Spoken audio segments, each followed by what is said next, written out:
let's talk about the ear first, because I really want to go into that slap thing. You know, when we were young, our parents, they can give us that. You know, they want to correct your ear. You just reset the brain. Yes, to just say you think your brain is not setting. Let me just set it. But you realize that, you know, don't even as a then. Well, maybe we just assume nothing happened to us. But we'll go into that. But before we talk about the slap now, let's talk about the ear. They say it helps us to maintain balance, or maybe that's the reason our parents feel that if your brain is not balanced, we can give you one. We can give you one in the ear to let that your brain balance. So tell us, how does the ear help us to maintain balance? Okay, thank you for that. Now the ear has three components: the external, the middle, and the inner. Now the inner ear is where this balance is maintained.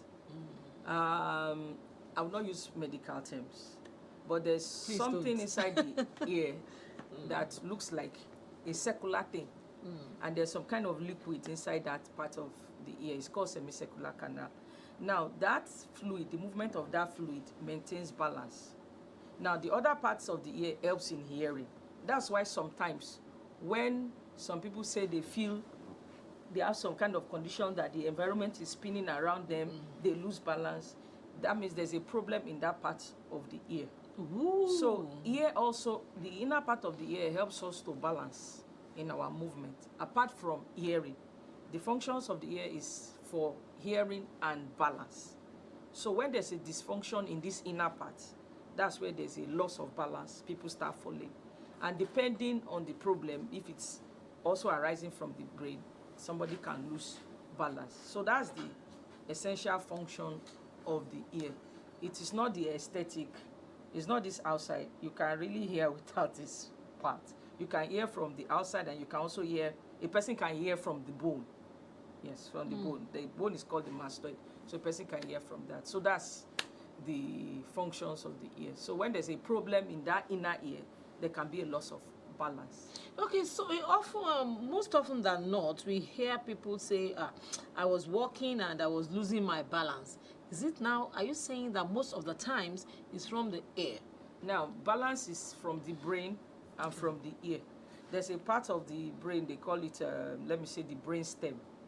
So there's that part maintains the balance. Even there's a part of the eye too that maintains balance. Ooh. So depending, it's when somebody listens to the patient, and depending on the symptom the person presents with, that is when the doctor can assess whether this loss of balance is coming from the brain, is coming from the eye, is coming from the ear. Although there are other systemic things, that is things that are happening within the blood, that can make somebody lose balance. But for that, it's more of dizziness, not loss of balance. Oh, okay. Now we have 2 ears. Everybody is. I've had this in my mind, for a long time. Is one of the ear more important than the other, or they just work simultaneously, or we can even do without one? The good thing is this: God is good. So even if there's a problem with one ear, the person can hear with the other. There are many people that have only one functioning ear, but you will not know. It depends on when the person is talking. They will just turn to that particular ear that is functioning, or they will turn. So sometimes if someone speaks to them with the other ear that's not hearing, they don't respond. But most of the time, these people don't want you to know that they have hearing problems. So most of the time, they will turn. When you are talking, they make sure they turn to that affected ear. So every person can live with one ear. So there are a lot of persons that have some degree of hearing loss, either in one ear. They can some ears can be completely deaf. Let me use that word, deaf, and the person hears with the other ear. Some, because of job purposes, they will not want maybe the organization to know that they have hearing problems, so they don't lose their jobs. So one ear, just like to an extent, one kidney is enough. One ear is also enough. It's just modification, adaptability in how the person uses that functioning ear. So, like we have for the eyes now, we have correctional glasses and things like that and all of that. Do we have for the ear? Now, there is for the ear. Now, depending on the degree of hearing loss, once a person has some degree of hearing loss, when you start talking and the person say, I can't hear you, and every other person hears apart from that person, after seeing the ENT doctor, the person is referred to do some kind of test, audiology test for hearing. Now, that test will tell us the degree of hearing loss, whether it's a mild one, it's a moderate one, it's a severe one, it's a profound one. Then based on the results, then things that are called like hearing aids. Sometimes you can see some people that we have some kind of things attached to their ears. They are hearing aids. It depends. It's just like shoe. You can have cover shoe, flat shoe. Everything depends. Just like in glasses, the most important thing is the lens inside. The frame can be whatever shape. The same thing for the ears. We have hearing aids that bring the sound close and augment it so that the person can hear, to improve that particular ear. So what you're saying now is that one is not more important than the other. There is no one that is more important than the other. Okay, quickly, I really want to go into this lab thing, but quickly before we delve into that, how, like for the eyes, I'm using eyes as an example because eyes seems to be more pronounced, and for the eyes, once you are having a defect in seeing, you know on time, it's something that you look at your tab, you look at you know that something is amiss. So it's now left to you to either do something about it on time or let it slide for some time. For the ear, is it the same thing? Is it noticeable right on time that something is beginning to happen to my ear? Actually, unlike for like the eyes, the reason why there's so much attention to the eyes, that first of all, it is the one that seems obvious. For the ears, the person first of all feels it, that he cannot hear properly. It starts from an assumption: can I hear properly? Can I not hear properly? But don't forget, there's a compensation from the other ear. Except whatever causes that hearing loss is sharp, the person may not obviously know immediately. But depending on whatever caused the hearing loss, the person can know immediately.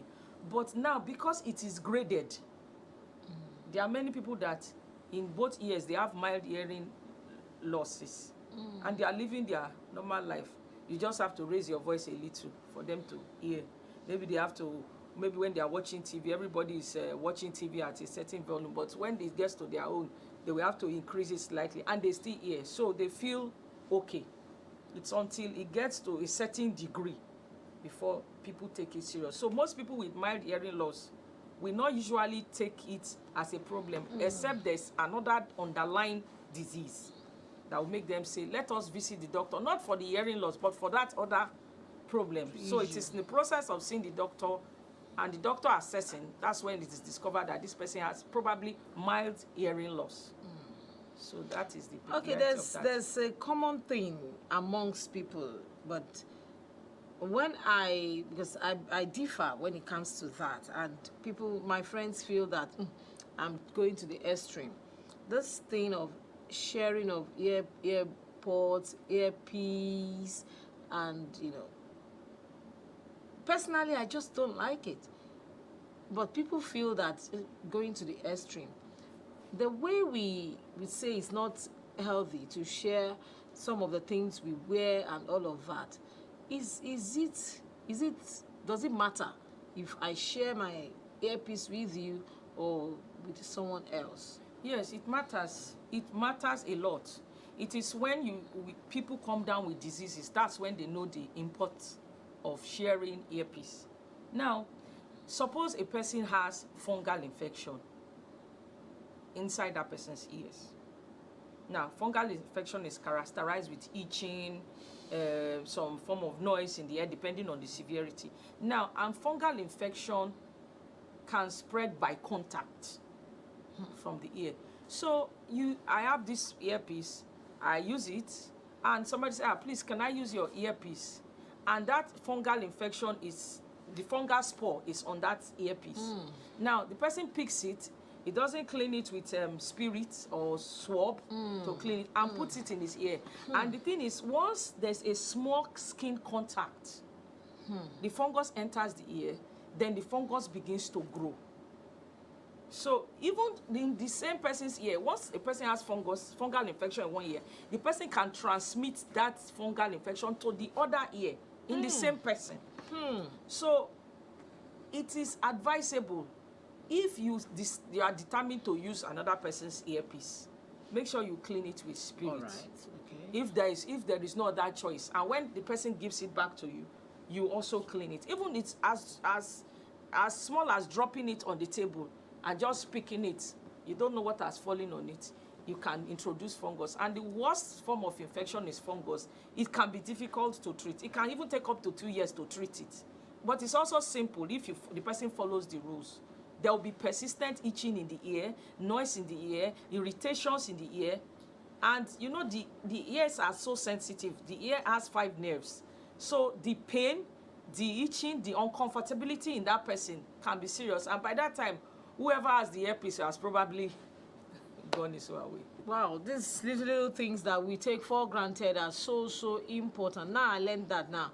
I can always use the spirit and all of that, so that you don't go about offending people where they say, sorry, I don't give my my earpiece. Let's come to slap now. Oh my God, this slap that we grew up with. Our mothers used to correct our ear sense, our brain. Tell us, how can a slap affect the ear now?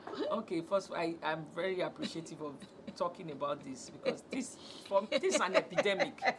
It's an epidemic. We take slap as ordinary. It's not that ordinary slap. There is nothing called ordinary slap. The problem is that because it is unlike maybe injuries on the face that is obvious, or on the skin is obvious, this injury is inside. Even the person that has the problem does not know. Now, it's first of all, it's an epidemic. You said something, our parents slapping children.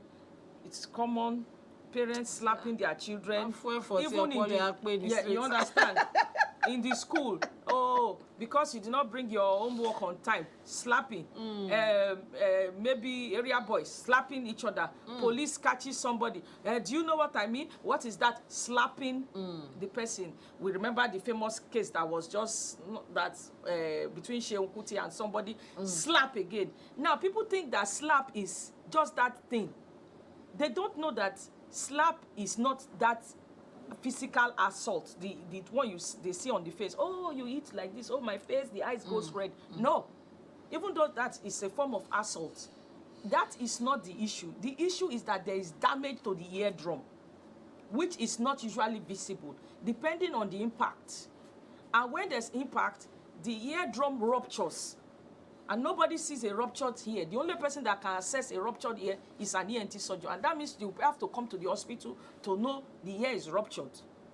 And there are so many times, after the person has been slapped, whoever slapped has gone home. Everybody thinks the slap is just ordinary. Oh, take paracetamol. Oh, sorry, we massage your face. And the person has gone home. Then about 3 months later, the person shows up in the hospital. Oh, doctor, I think something is wrong with my ear. I cannot hear properly anymore. And at that time, the damages are started going on. So all these times when you see people, maybe from when they were young, they start having ear discharge. Then as they grow older, they start having some form of hearing loss. In fact, the extreme case is that if it gets complicated to an extent, the person has what they call chronic infections in the ear. In extreme cases, if the infection gets to the base of the brain, because the brain is above the ear, the person can have meningitis. In some extreme case, it can lead to death. Ooh. Yes. And it's those kind of one. It doesn't happen maybe within 2 months. It can span over a period of years. Yes. And if the person doesn't discover, and the only way the person can discover is that, most of the times when people come to the hospital, let's say most of the time, okay, let me give an example. I see this a lot. when maybe somebody is slapped, maybe by maybe a paramilitary or whoever, when they give them this piece of material there, that they say, oh, go and see the doctor with just bring a police report. They are coming to see the doctor not because of that they know there's a perforation in their ear. Maybe they are saying, oh, there's probably pain in their ear. So when they come, when we examine, we see this perforation. Now, what happens is that once the impact of the slap, the first thing, the person can feel dizziness, you see stars, the person hears noise in the ears. That time the person is hearing the noise, the eardrum is rupturing at that moment. Then the person can see small fluid or blood in the ear. So the person thinks it's, oh, maybe it's something like this. It is the eardrum rupturing at that point. That fluid is this tiny fluid in the canal coming out. That blood is from that rupture. Now, when the person comes, a good thing if the person can come within 7 days to the hospital. And most of the times, it's not even coming to remedy. It's coming because he's feeling pain. No, it's not because he knows there is a perforation. There is no person that knows his ear is perforated except the person has seen an ENT doctor, and the ENT doctor has put an otoscope in his ears and has looked into the ears for him to see the perforation. So those that are lucky, maybe within 7 days they come, we now see, then we now start advising them on what to do.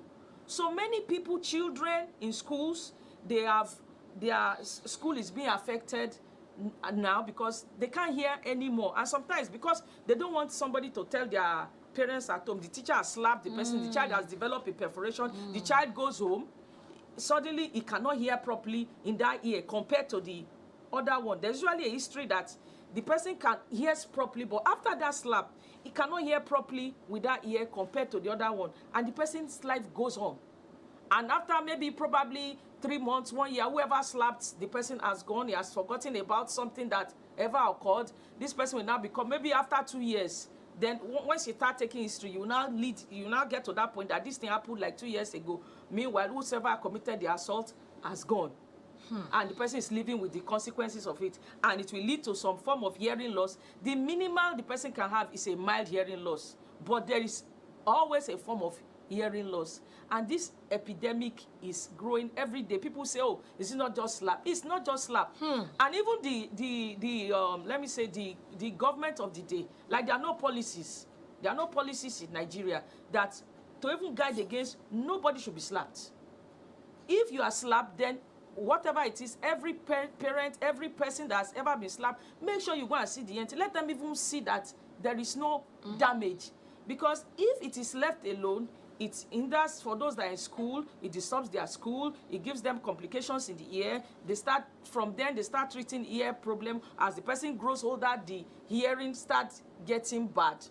So, but if things like this can be nipped in the bud, we have a culture of don't slap. Find another method of punishing someone, not something that will cause a physical health damage to that person. There are other ways of dealing with it. I've seen studies, there are a lot of studies in Nigeria that shows damage, hearing loss to persons. And because we take it as ordinary, nobody looks into it that there should be laws to regulate it and stop it. In some other countries, when these things like this are done, they have assault that cause harm, bodily harm, physical harm, different kind of harm. So if it can be shown that there's some degree of harm, the person can be charged at different levels. So this slap is not ordinary. There is nothing called ordinary slap. There are consequences to that person's life, and because nobody sees it, nobody takes any cognizance, and that person bears his burden of his health morbidity by his or herself. Okay, yeah, you talked about, when you were talking, you talked about the ear being ruptured. Yes, the eardrum. The eardrum being ruptured. How do I know? What are the symptoms now for me to watch out for? Probably after a quarrel or something, a slap and all of that. You know, what are the symptoms?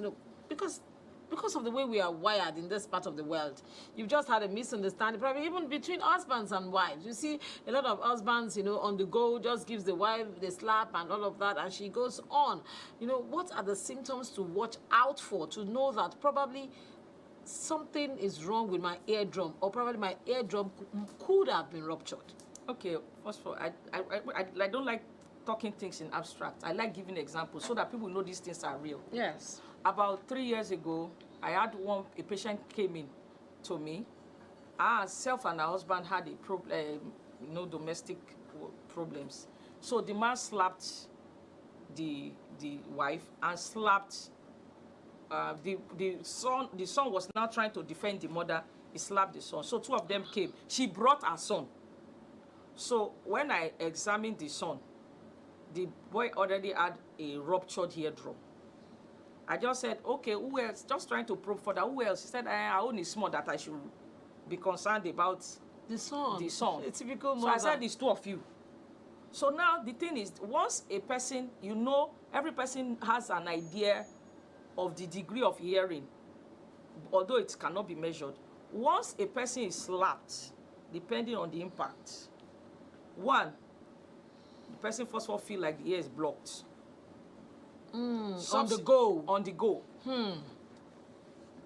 Then the person hears noise, like air entering the ear, like moving out. Hears noise. Ooh, that's when people say, I don't want to say it in Yoruba. You It's hear me ho. that ho, that's that noise. My ear is humming. Yeah, There's you're humming. humming.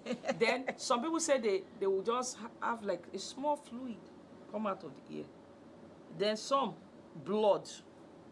Once these symptoms are there, the ear is ruptured. It's just the degree, whether it's mild, whether it's 25%, whether it's 50%. The person just needs a very small amount of rupture for the damage to happen, to occur. But the good thing is that if as soon as the person sees an ENT, it can be managed and it can close. But if the thing is left alone, the person just goes home, having a shower every day, water keeps passing through that small hole, the small opening start enlarging, then the fluid there gets infected, it's close to the brain, the person start having recurrent discharge. So if these are the common symptoms. So, but I advise, whether the person experiences all these symptoms I've mentioned or not, or just one, because sometimes it's not, the thing is this, sometimes it's not all the eardrums that get ruptured, but there's what we call, there are some small bones in the middle ear, they can be dislodged. I met someone that was somebody that was inside that went to all these correctional centers, a juvenile, came out as an adult, but it was slapped by parents, slapped by every person. So, but I will always shout and shout and shout when I'm talking to this person. I said, go and see ENT. So I said, why must I shout? He said, it's not long that he has known that people have to shout. He doesn't know what's wrong with the hearing. So I asked, were you slapped? That one is a normal thing. I looked into the eardrum. The eardrums were intact, but the ossicles have been dislodged.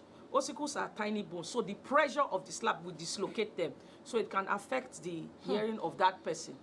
And these people are in the society. So these are the symptoms. I know we can go on and on and on and on, but before I let you go, you talked about government not being proactive about this issue of slap. Now, you as a surgeon, I'm sure you have a body and all of that. What are you? Because it is you professionals that knows the effect of these and importance of probably a policy or something to be put in place. What's your body or you're doing about these to enlighten the government? The government might not know everything about these, or are you trying to push this forward that slap must be minimized, if not totally eradicated in our society? First of all, there's awareness already. This is one awareness already. Now, there have been different researches, studies that have been brought out about slap. Now, I would say our body is doing some things about it. Probably we may have to get to the level of maybe writing to the legislative arm that we have enough evidence via research that slap should be out of it as a way of punishment because of the consequential damages that will occur. We also advocate that maybe from programs like this, educating our mothers, our fathers in schools to stop these forms of punishment, and ultimately, if I believe we can get to the legislative level arm of government and show them with evidence that it should be a law that slapping should, maybe there are consequences for it, which will be proven with evidence, maybe evidence of some hearing loss from by medical reports, evidence of a ear perforation, maybe with some degree of compensation or some degree of punishment for whosoever is found wanting, then that will be a good idea. Our body is always talking about this, but we pray that we will get to that point where it will get to the legislative arm of government, and something can be done about that part of the health system, because it is an epidemic. It is an epidemic. Honestly, I want to ask you more and more questions, because I'm sure that a lot of people are getting education from this. I also have been educated. Thank you so very much. It's always a great pleasure to have you in the studio. Thank you very and much. I tell you, there's something cooking in my head now. Honestly, they say information is key. I've been discussing with Dr. Adebayo Adebomi. She is an ENT head and neck surgeon, and we have been talking about the ear and effect of ordinary slap on the ear. Thank you so very much, madam. Thank you. So you see, slap is not ordinary. It's not. It's a big deal. It's really a big deal. It is a good place to wind down the show right now. I want to leave you with this today, that whatever happened in the past, remember, it was just a lesson. It should never hold you down. What you should do is to get a lesson from whatever happened to you in the past, because that lesson will be useful to better your future. Remember, life is sweet, and nothing whatsoever is worth dying for. My name is Yinka Kenny.